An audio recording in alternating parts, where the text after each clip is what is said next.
যারা আমাদের উপর অ্যাটাক করতেছিল তাদেরকে আমরা ধারণা করেছিলাম হলো তিনটি বাহিনী, ছাত্রদল, যুবদল, বিএনপি। কিন্তু ওই দিন আমরা আবিষ্কার করতে সক্ষম হইলাম তাদের সাথে আরেকটি বাহিনী আছে, সেটা হলো পুলিশ দল। থানার এসে গেট ভাঙা তারা শুরু করে। তখন আমি একটা স্ট্যাটাস দিয়েছিলাম যে প্লিজ সেভ আস, এবং আমি কালেমা পড়ে মৃত্যুর প্রস্তুতি নিয়ে হলো আমি ওইখানে পুলিশ যারা ছিল তারা পিছনে পালানো শুরু করে। একসাথে পুলিশ আমাদের উপরে হামলা করেছে। 8 ঘন্টা বিদ্যুৎ বন্ধ রেখে রাতের বেলা আবার পুলিশ তাদেরকে ডেকে নিয়ে এসে আমাদেরকে খুন করতে চেয়েছিল। ঝিনাইদহতে মসজিদ থেকে বের হওয়ার পরেই আমার উপরে হলো ডিম ছুঁড়ে মারা হয়, এবং আমি সেটা ব্যাখ্যা করেছিলাম এরপরেই। এবং আমার ডিমটা যখন মারা হয় আমার চোখে এসে লাগে, তা আমি চোখে অন্ধকার দেখতেছিলাম। পাশে থেকে একজন জানালো যে ডিম ছুঁড়ে মারা হয়েছে। একটু পরে আমার মাথায় একজন হলো ঘুষি দেয়। এরপরে হলো তারা ইট পাটকেল নিক্ষেপ করা শুরু করে। তারপরে হলো আমাদের যারা সহযোদ্ধা আছে তাদেরকে হকি স্টিক, দেশীয় অস্ত্র নিয়ে তারা রক্ষী বাহিনীর মতন হলো তারা ঝাঁপিয়ে পড়ে। এবং আশ্চর্যজনক বিষয় হলো সময়ের সাথে সাথে দেখা দেয় নিত্য নতুন প্রয়োজন। রেডি থাকতে হয় প্রতি মুহূর্ত। তাই এলো ইনোভার, যেন আপনি লাইফে থাকেন রেডি প্রতিদিন। Innova, designed for now. যারা আমাদের উপর অ্যাটাক করতেছিল তাদেরকে আমরা ধারণা করেছিলাম হলো তিনটি বাহিনী, ছাত্রদল, যুবদল, বিএনপি। কিন্তু ওই দিন আমরা আবিষ্কার করতে সক্ষম হইলাম তাদের সাথে আরেকটি বাহিনী আছে, সেটা হলো পুলিশ দল। যেটা আমরা আগে দেখেছিলাম ছাত্রলীগ, যুবলীগ, আওয়ামী লীগ, পুলিশ লীগ। এখন হলো পুলিশ পাল্টিয়ে হলো পুলিশ দল হয়েছে। তারা একসাথে যৌথভাবে আমাদের উপরে, যৌথ বাহিনীর উপরে হামলা করেছে। সেখান থেকে আমরা বাঁচার জন্য একটু সামনে গিয়ে জনতা তাদেরকে প্রতিরোধ করে, এবং সেখানে তাদের যে অস্ত্রশস্ত্র তারা নিয়ে এসেছিল সেই জায়গা থেকে আমরা একটা স্টিকও উদ্ধার করতে সক্ষম হই। এবং সেটা বিএনপির পক্ষে যিনি প্রোপাগান্ডা করে থাকে জুলকারনাইন সায়ের পুরো বাংলাদেশে ছড়িয়ে দেয় যে আমরা নাকি আগ্নেয়াস্ত্র বহন করেছি। তো আমরা সরকারকে চ্যালেঞ্জ করছি, যারা এই ধরনের প্রোপাগান্ডা চালিয়েছে, ভিডিও ফুটেজ রয়েছে, কোনো ধরনের এই ধরনের যদি আগ্নেয়াস্ত্র, কোনো ধরনের যদি অস্ত্র আমরা বহন করে থাকতাম, আমরা সরকারকে চ্যালেঞ্জ করছি, তাহলে আমি স্বেচ্ছায় কারাবরণ করবো ইনশাআল্লাহ। এরপরে যখন আমাদের উপরে হামলা হলো, হামলার পরে আমরা বিচারের জন্য থানায় গেলাম। থানায় যাওয়ার পরে তারা মামলা না নিয়ে বিদ্যুতের লাইন তারা অফ করে দিল। আমরা চেক করলাম আশেপাশে প্রত্যেকটা জায়গায় হলো বিদ্যুৎ আছে, শুধু ঝিনাইদহ সদর থানায় বিদ্যুৎ ছিল না। তারা 6 ঘন্টা বিদ্যুৎ অফ রেখেছে। তারা শুধু আশান্বিত করছিল মামলা নিবে।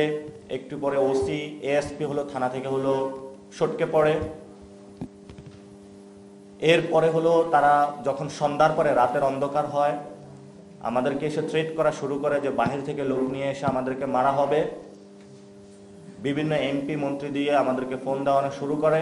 আমরা বলেছি আমরা বিচারের জন্য এসেছি, মামলা না করে আমরা যাব না। একটা পর্যায়ে তারা বাধ্য হয়।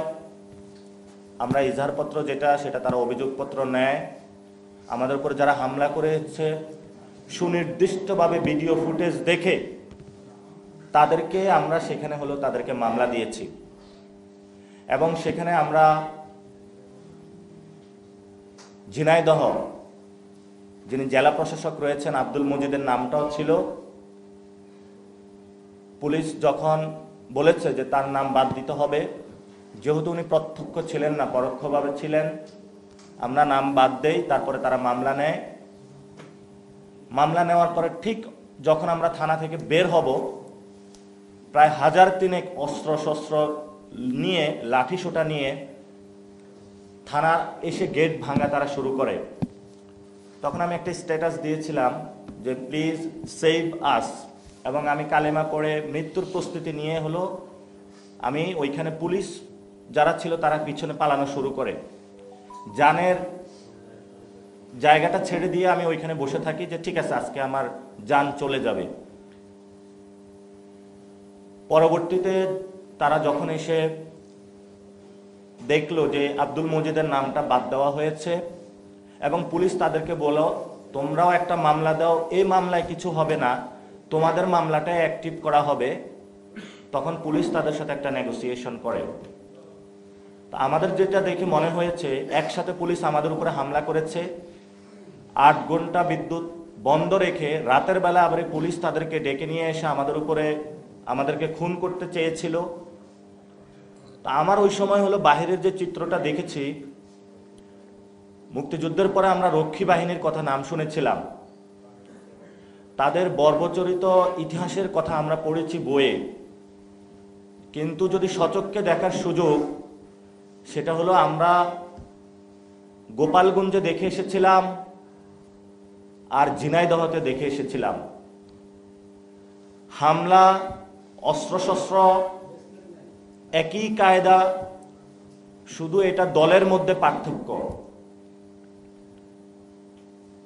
এবং আমরা যখন ঝিনাইদহ থেকে তারপরে চলে আসি, এরপরে অয়ন নামে যুবশক্তির একজন নেতা, যার আব্বু হলে স্ট্রোক করেছে, হাসপাতালে তার বাবা চিকিৎসাধীন, সে বাবার পাশে গিয়েছে রাতের বেলায়, তাকে সেখান থেকে হলো ডিবি তুলে নিয়ে আসে।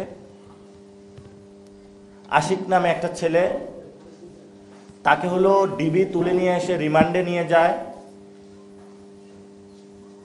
এবং প্রত্যেকটা ঝিনাইদহে যারা ছাত্রশক্তি, যুবশক্তি, এনসিপি, সাধারণ মানুষ পাকিস্তান আমলে যেমন দরজায় ঠক ঠক করত, রাতের বেলায় হলে যারা ঘরে মা বোনরা রয়েছে, এই ধরনের ঠকঠকের আওয়াজ এখন শুনতে পাচ্ছে। আমি ইতিমধ্যে একটা ভিডিও শেয়ার করেছি যে পুলিশ কিভাবে হলো দরজার সামনে গিয়ে দাঁড়াচ্ছে।